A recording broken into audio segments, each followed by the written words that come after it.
ఇవాళ టొబాకో జగన్మోహన్ రెడ్డి గవర్నమెంట్లో 16,000 నుంచి 20,000 దాకా అమ్మిన పొగాకు ఏది తెల్లబర్రెలు.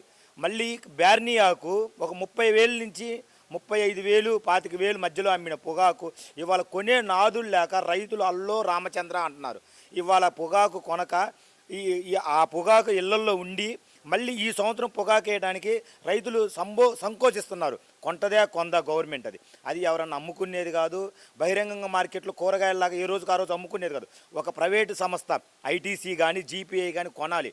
ఆ జీపీఐ ఐటీసీ వాళ్ళు ఈ కూటమి ప్రభుత్వంలో కొన్ని డబ్బులు లంచానికి పాల్పడి రైతులకి గిట్టుబాటు ధర ఇవ్వకుండా రైతులను ఇబ్బంది పెడితే ఎంతోసేపు కొనొచ్చు మనం లాభం పొందొచ్చని చంద్రబాబు నాయుడు గవర్నమెంట్ వాళ్ళకి సజెస్టింగ్ ఇవ్వకుండా వాళ్ళని ఏమి అధికారపరంగా ఏమి చేయకుండా మీ ఇష్టం వచ్చినట్టు మా కూటమి ప్రభుత్వంకి డబ్బులు ఇవ్వండి, మీరు మీ ఇష్టం వచ్చినట్టు కొనుక్కోండి, మనము అని అంటున్నారు.